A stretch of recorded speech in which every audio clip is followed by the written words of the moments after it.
The Emir of Dubai had a vision to transform the city of Dubai to become one of the world's top, if not the top, city for tourism. And he certainly did a great job with that. Welcome to Dubai, ya habibi. Come to the city, see how pretty. This is one of the major landmarks in the world. This is the highest building in the whole world. This is Burj Khalifa.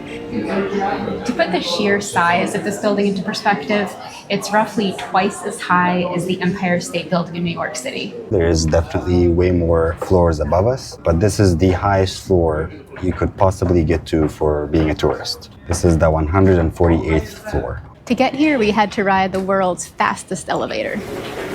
On the elevator ride up, our ears popped multiple times. It's roughly 12 o'clock right now, and this is the shadow of Burj Khalifa. That's the Dubai Mall, and then this is the Dubai Fountain. Sheikh Zayed Highway, it can take you all the way down to Abu Dhabi. Oh, I think I see our hotel. I see our hotel over there. It looks like there's a crown on the top of our hotel, so it's easy to spot. It's funny that from our hotel room, we can see Burj Khalifa, of course, but vice versa, from Burj Khalifa, we can see our hotel. This is the 125th floor, and right below me is the 124th floor. There's a ticket that gets you access to just those two floors. And then there's another ticket that gives you access to those two floors, plus the lounge at the 148th floor. We're seeing a lot of man-made islands from up here. It wasn't finished. It was an attempt to build a map of the world entirely as man-made islands in the middle of the water. Now this building over here is the Views Observatory. From that building, you can have the best views you can have of Burj Khalifa. From the Views Observatory, you can walk on top of glass so that you can see all the way down. And also you can slide on glass on the outside of that building. We did that. It was kind of scary because when you look down, there's nothing but the street beneath you.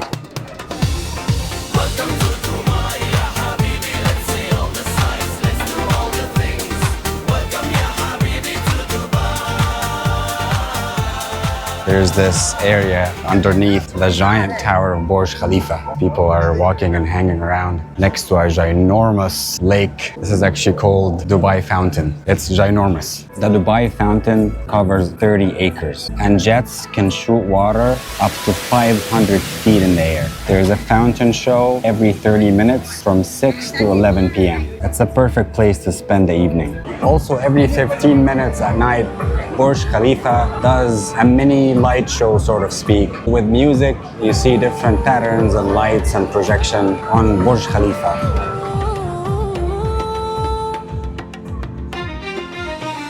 We're at the View, which is on level 52 of the iconic Palm Tower.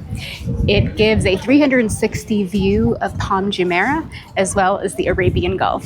I would have loved to have been a fly on the wall when the person who came up with the idea of building the island was talking to a group of engineers and was telling them, hey guys, I want to build an entire humongous island in the middle of the water, shape of a palm tree. It's an absolute marvel of engineering that they were actually able to construct a man-made island in the sea like this. The depth of the water in the area around the branches of the palm tree can reach anywhere between 5 to 10 meters. And on the outside perimeter of the whole island, it can get a little deeper, so up to 15 meters. The amount of rocks and sand it took to build this island, it's in the tens of millions of tons. We also learned that they used GPS technology to kind of make sure the shape comes out accurate so that the palm doesn't look crooked. Because it is visible from space. So we would not want all of the astronauts in the International Space Station to look down and see some crazy looking crooked palm tree. From the top, you can see Atlantis Hotel. You can also see the Marina area and the giant Ferris wheel, the Eye of Dubai, and the Arabian Gulf, Burj Al Arab, which is another marvel of engineering. There are amazing views all around 360 degrees.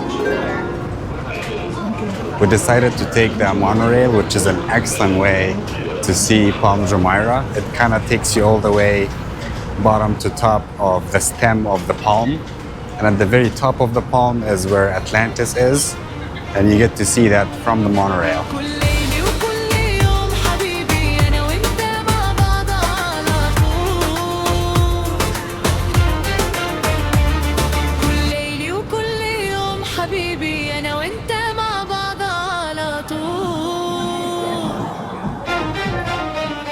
We're about to go on a tour in Burj Al Arab. It is probably the world's fanciest hotel. This is a 7-star hotel. Not 5, 7 stars. Welcome to the Royal Suite. Enjoy the crown of Burj Al Arab. Please step inside. I'll be expecting you. Please step inside. We're inside the Royal Suite in Burj Al Arab. I can't even begin to describe the stuff in here. Gold everywhere, real gold. The fabric, everything is handmade. I can't.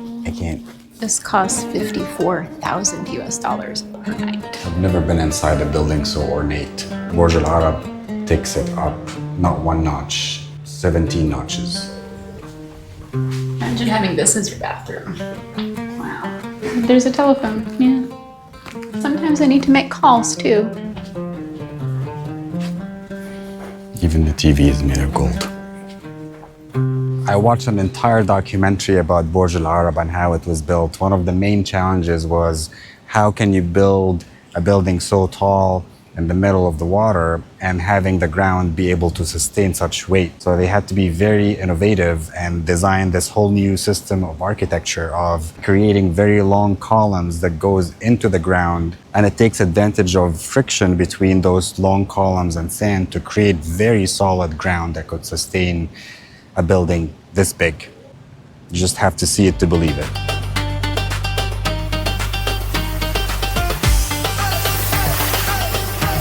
Skiing is not something you would really expect to do in such a hot part of the world, but hey, it was fun. For me, I'm just not used to skiing, and at the same time looking at signs in Arabic, the signs that tells you to slow down and get off the lift. I'm just not used to seeing Arabic. Since most tourists coming to Dubai are not going to bring a winter coat and snow pants, luckily you can rent them at Ski Dubai. Don't be afraid to ask the attendant to grab you a few different sizes if something's too big or too small. They're super helpful. Over here they have a ski park, so that's an option. And this run is a black run, and then this run beneath us is a blue run. Nice setup.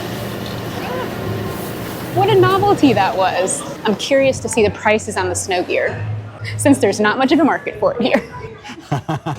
Ski Dubai is located in the Mall of the Emirates, which, as a side note, is extremely swanky.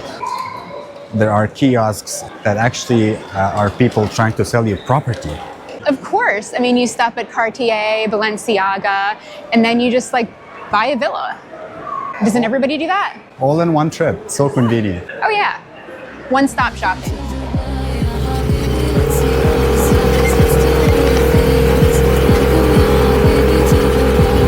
That is our buggy. I guess you call it a dune buggy technically. I think it's actually easier to ride this on sand than rock and hard surfaces because sand is more malleable. Yeah, look at that. Just desert as far as you can see. And I think our tour guide left us. We did this really fun safari tour. It involved being in a 4x4 Land Cruiser, going over sand dunes, and they call that dune bashing. That was so much fun. It almost felt like the car is gonna flip over, but then last minute it just muscles up the power to get over the dune. I thought that was very thrilling. Now, after seeing what a Toyota Land Cruiser can do, I definitely don't think they're necessary in suburban neighborhoods. You're just not going to use them to their full potential.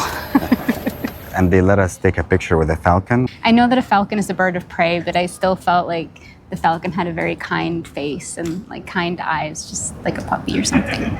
And we did sandboarding. It was a little bit hard to keep my balance, but I think with experience skiing, that helped a lot. It never stops to amaze me how tall camels are. You're up in the air a lot higher on a camel than you are on a horse. Camels are very like that. We enjoyed a very nice dinner in a desert camp kind of setup, and there was a lot of dance shows that were really nice and music and a fire show at the end to top it off. Very fun, very unique. I hadn't seen a fire show like that. We did the desert safari yesterday, and now this morning we are here. We're in the historical part of Dubai, and this is a market called the Grand Souq. Hello. Yes, we chief. This area of town is definitely quaint and charming, very touristy. The air smells like incense, and the shops, they sell all sorts of things. This is called a tropic colada. and it's very good. We're having drinks in the Besties Cafe. This is the cafe that was featured in the Netflix show Dubai Bling. In the historical part of Dubai, you see buildings that are designed like this to resemble how things were back in the day. Which day is this? The 1970s. It's a pretty young country. This is a country that thrived for centuries on fishing and pearl diving, where they would dive and fish for pearls so that they can sell. In this area, you have the Grand Souq, big market on one side, and then the Gold Souq on the other side of this canal. And you can get across using one of those little boats, or there's a pedestrian walkway that goes underneath the water. This is the world's heaviest gold ring and largest gold ring. It's made out of 21 karat gold, 63.8 kilograms. 5 of those kilograms are precious stones, and the rest of it, a little over 58 kilograms, is what the gold weighs. This is a very unique gold market. I've never seen more extravagant, over-the-top designs before. I can't imagine how heavy some of this would be to wear. It's like armor, really. Yeah, it really is like armor. This is a soccer cleat made out of gold. I guess that's that golden boot. The feels like temperature is currently 109 degrees, but the shade's nice. And there are fans going as well, which is a nice touch. It is.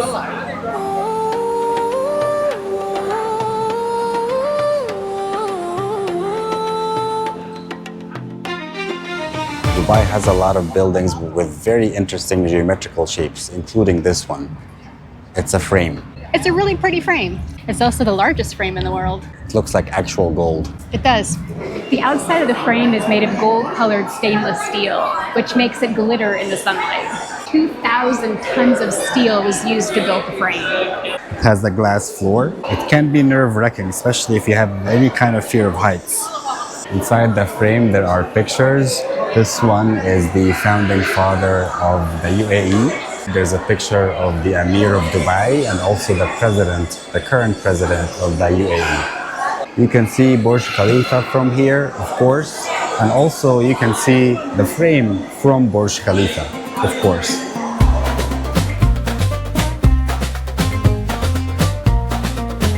We're about to explore the Dubai Mall, which is one of the biggest malls in the world. And it's not just like stores and dining, but there's also an aquarium, an ice skating rink. So we're gonna check it all out. That Dubai Mall is so huge. It has a gazillion amount of shops. Technically 1,200 different shops. Which is gazillion in my language. Yeah. I don't think you can actually tour it in one day and see all the shops.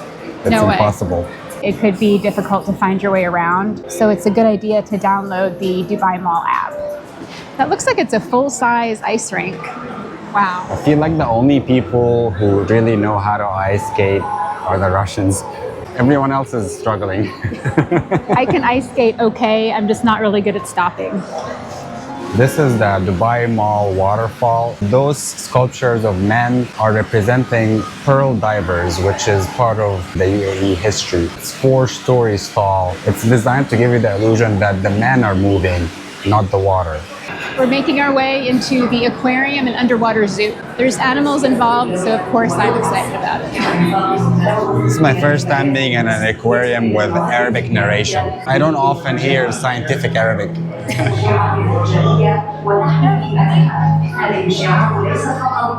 Those are some big teeth. Little penguins. I think they're waiting for snacks. That was like, wait for me, I want some snacks too. Oh, that one's moving. This is a real fossilized dinosaur skeleton, over 155 million years old. They brought it all the way from Wyoming. This is definitely a first to see a dinosaur skeleton in a mall.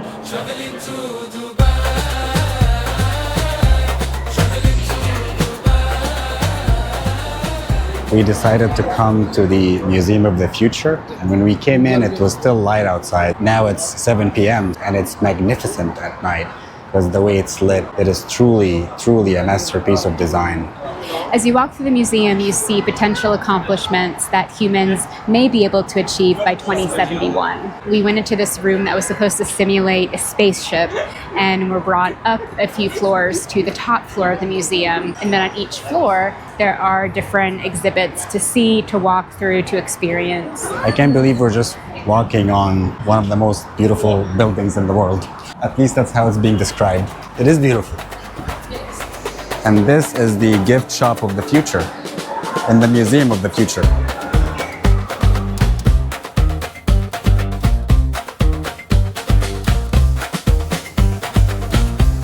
This concludes our amazing trip here to Dubai.